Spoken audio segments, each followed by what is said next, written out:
It's strange.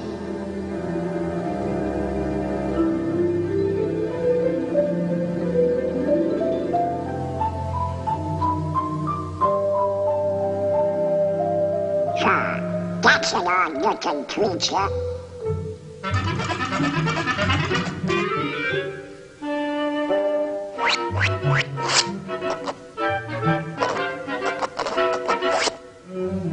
What kind of a crazy place is this?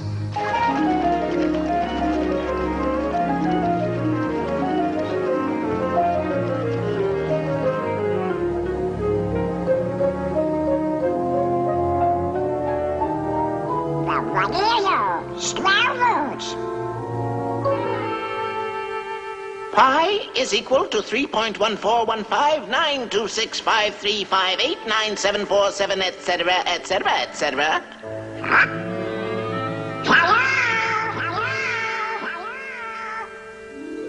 Hello, Donald. That's me. Where am I? Mathmagic Land. Mathmagic Land? Never heard of it.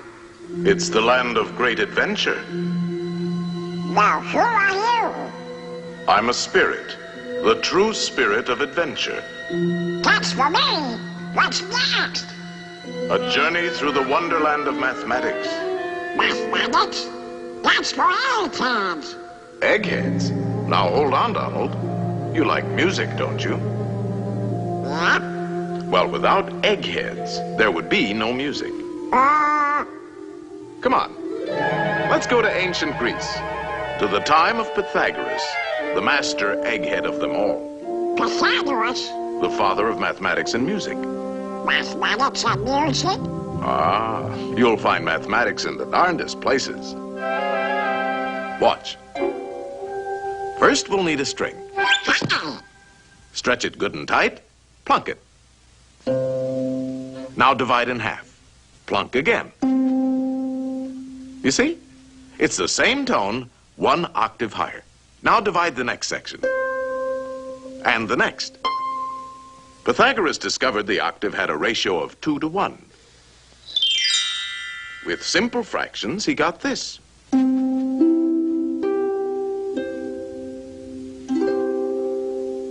And from this harmony in numbers developed the musical scale of today.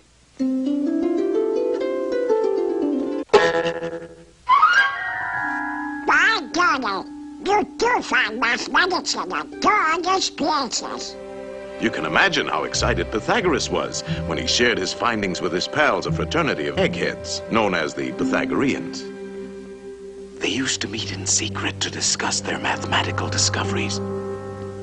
Only members were allowed to attend. They had a secret emblem, the pentagram.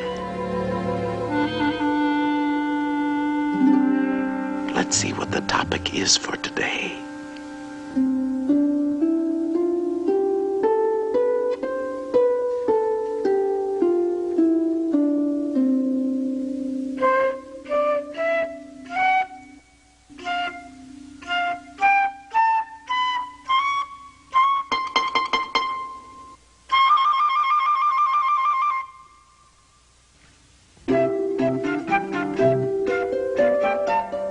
What's going on?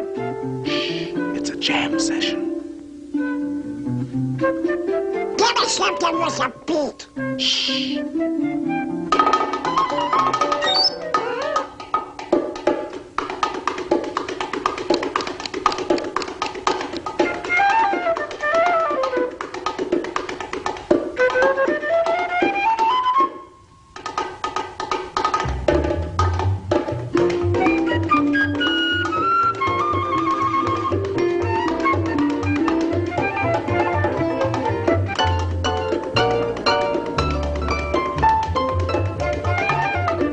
So from these eggheads, the Pythagoreans, with their mathematical formula, came the basis of our music of today.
put it out. Well, I'll be a persuaded fan. It was our old friend Pythagoras who discovered that the pentagram was full of mathmagic. The two shorter lines combined exactly equal the third. And this line shows the magic proportions of the famous golden section. The second and third lines exactly equal the fourth. Once again, we have the golden section. But this is only the beginning. Hidden within the pentagram is a secret for creating a golden rectangle, which the Greeks admired for its beautiful proportions and magic qualities. The star contains the golden rectangle many times over.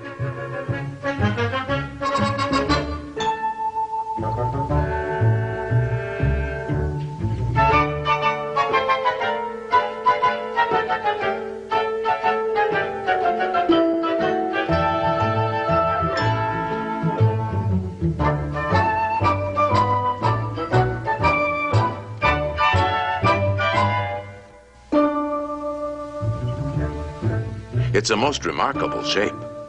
It can mathematically reproduce itself indefinitely.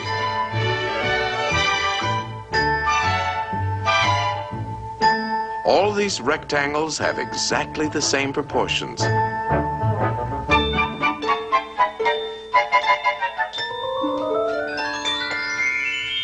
This figure also contains a magic spiral that repeats the proportions of the golden section into infinity. To the Greeks, the golden rectangle represented a mathematical law of beauty. We find it in their classical architecture. The Parthenon, perhaps one of the most famous of early Greek buildings, contains many golden rectangles.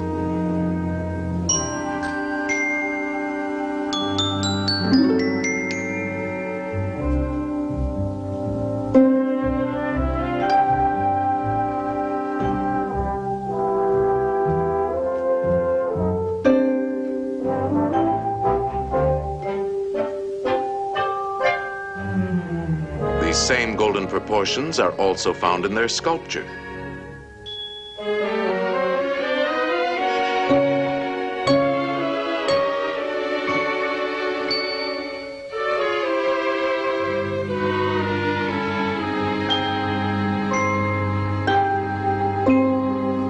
In the centuries that followed, the golden rectangle dominated the idea of beauty in architecture throughout the Western world. The Cathedral of Notre Dame is an outstanding example. The Renaissance painters knew this secret well.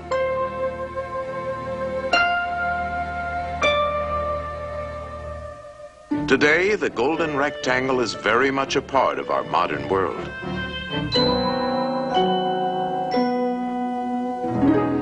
Modern painters have rediscovered the magic of these proportions. Indeed, this ideal proportion is to be found in life itself. Boy, oh boy, oh boy. This is mathematics. I got mathematical figures like that. Donald. Let me try it. No. Ideal proportion. Not quite. No, I'm afraid not. Well, we can't all be mathematically perfect. Oh, yeah?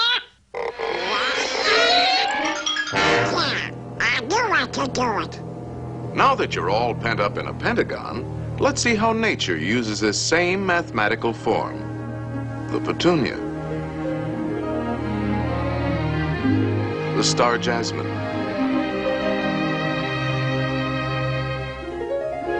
the starfish,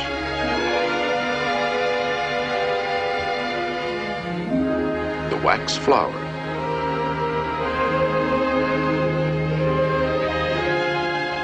there are literally thousands of members in good standing in nature's Pythagorean Society of the Star.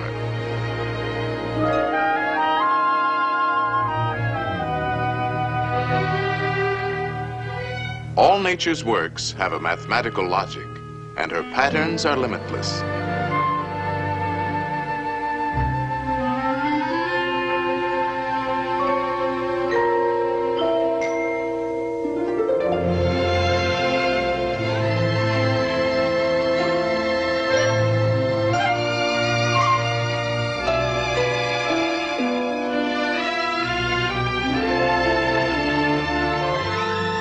magic proportions of the golden section are often found in the spirals of nature's designs.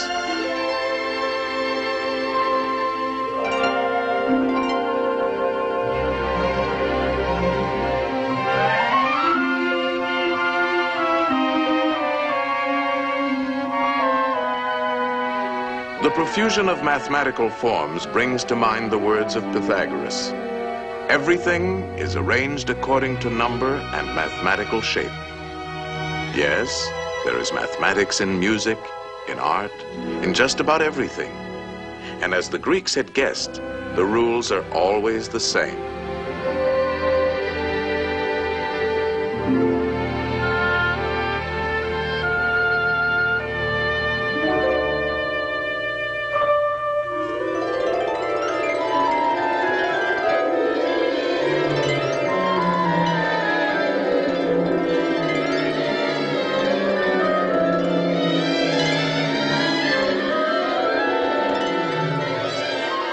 Well, Donald, did you enjoy your geometrical journey? Gee, Mr. Spirit, there's a lot more to mathematics than 2 times 2. That's right, Donald. And you can find mathematics in games, too. Games? Oh, boy. Let's begin with a game that's played on squares. Checkers? No, chess. Chess? A mathematical contest between two minds. It's a game that has been enjoyed for centuries by kings and commoners. In fact, Lewis Carroll, a famous mathematician with a literary mind, used chess as a setting for his classic tale, Through the Looking Glass. Alice found herself face to face with a none too friendly group of chess pieces. Good heavens, what's this? Upon my soul, it appears to be a lost pawn. I'm no pawn. I'm Donald Duck. He says he's Donald Duck. Preposterous. Or it could be an Alice. Alice? No, no, no. It's a lost pawn. Lost pawn? Stop that pawn! Ow, Mr. Spirit!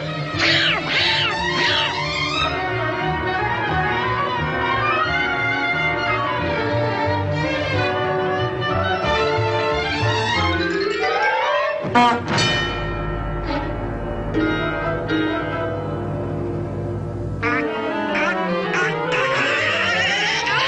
ow, ow. Phew, that was close. Now you can look at this game from a safer perspective.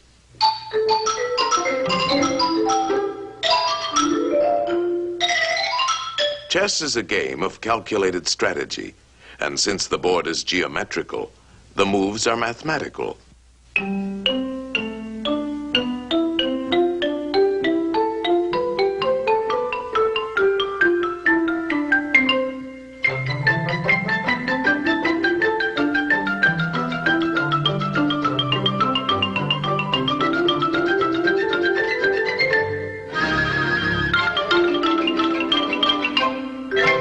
Checkmate, and the game is over. That's very interesting. What's next? Practically all games are played on geometrical areas. The baseball field is a diamond.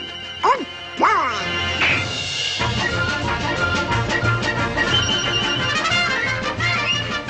And without mathematics, we couldn't even keep score. Football is played on a rectangle divided by yard lines. Basketball is a game of circles, spheres, and rectangles.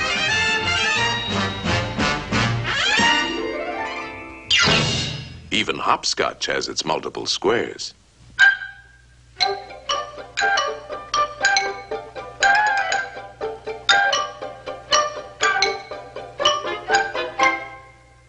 What's next? Tournaments? No, a mathematical game played on a field of 2 perfect squares, using 3 perfect spheres, and a lot of diamonds. In other words, billiards. Oh, boy. That's for me. You know the game, don't you, Donald? Of course. The cue ball has to hit the other 2 balls. Like this.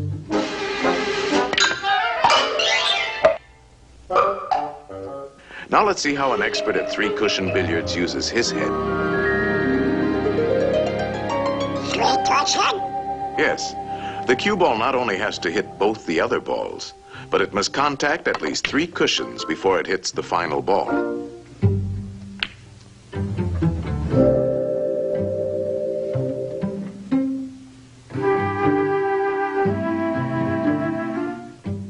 One, two, three.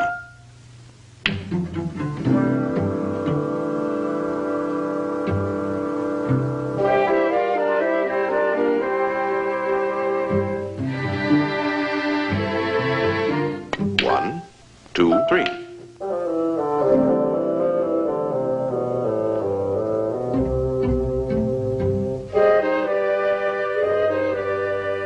It takes an expert to make several shots in succession. 1, 2, 3, 4, 5, 6. Wow! That was not a good shot. Luck? No, it's skill. For this game, you have to know all the angles.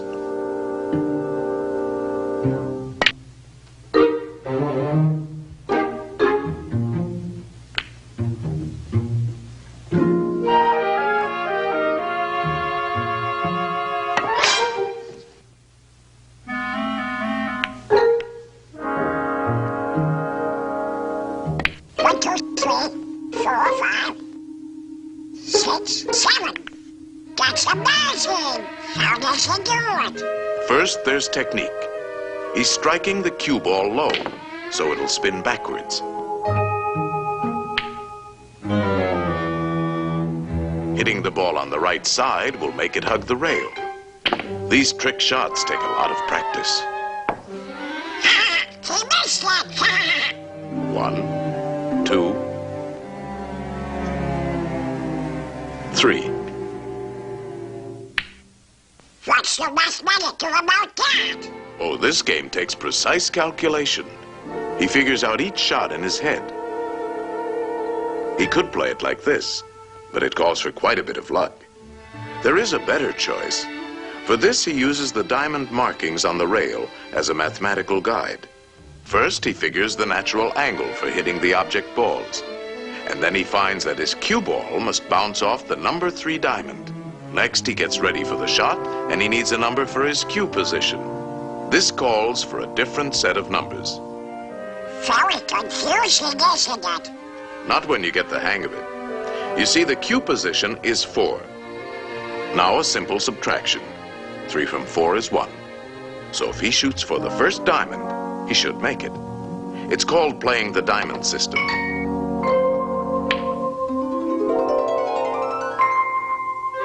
Natural angle, 2. Cue position, 1.5, 2, 2.5, 3, 3.5.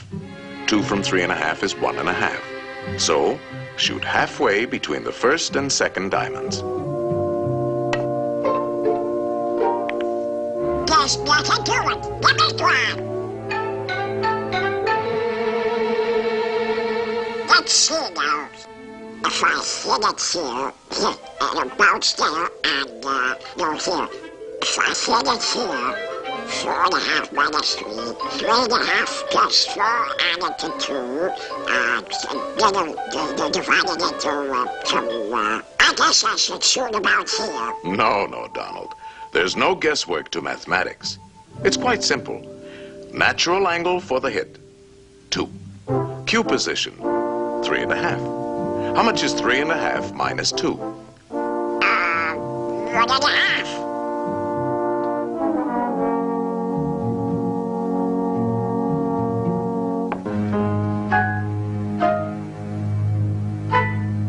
Hey, it works! Oh boy! It's a 6! If I hit it here, 3.5 plus 4, 2, 4.5 minus 3, divided by 9, You're making it tough for yourself, Donald.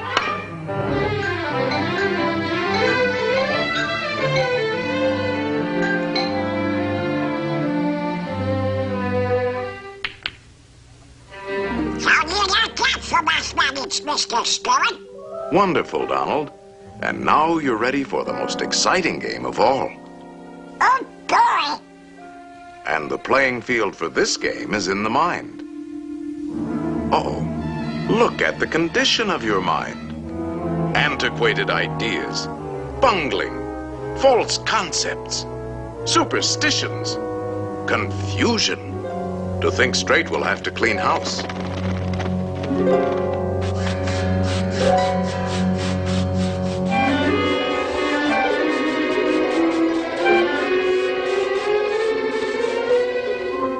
There, that's more like it. A nice clean sweep. This game is played with circles and triangles. Think of a perfect circle. A perfect circle. Perfect circle. Perfect. Put a triangle inside and turn it. Now spin the circle. And what have you got? A ball. Yes, a sphere. The shape of things is first discovered in the mind. Slice off the top, and we have a magnifying glass. That's right. A lens is a section of a sphere. All optical instruments are created through mathematics. You see, there's a lot more to mathematics than just numbers and equations. Let's get back to our circle and triangle. Roll it, and we have a wheel.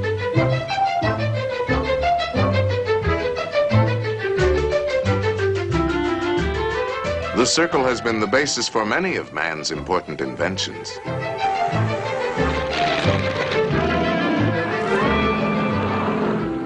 The mind can create the most amazing things. If we spin the triangle, we have a Cone. slice the cone. The cone is full of useful mathematical shapes. Slice it again. Slice it several times. The orbits of all planets and satellites can be found in the cone. No matter how you slice it, it's always mathematics. A slice like this gives us the reflector of a searchlight. A slice like this, the mirror of a giant telescope. A line on a cone, and we have a drill. And a spring.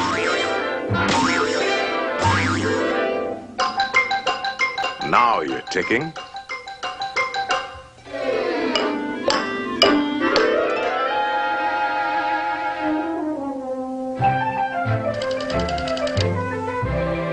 Number, please.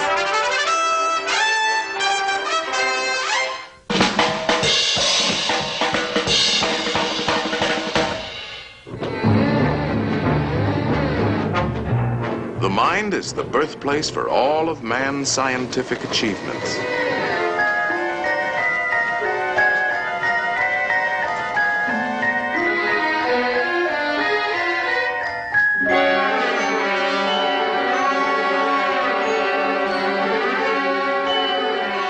The mind knows no limits when used properly.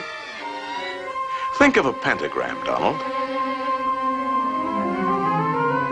Now put another inside, a third, and a fourth. No pencil is sharp enough to draw as fine as you can think, and no paper large enough to hold your imagination. In fact, it is only in the mind that we can conceive infinity. Mathematical thinking has opened the doors to the exciting adventures of science. I'll be doggone. I've never seen so many doors before. Each discovery leads to many others, an endless chain. What's the matter with these doors? Hey! These doors won't open. They're locked. Of course they are locked. These are the doors of the future, and the key is Mathematics. right. Mathematics. The boundless treasures of science are locked behind those doors. In time, they will be opened by the curious and inquiring minds of future generations. In the words of Galileo, mathematics is the alphabet with which God has written the universe.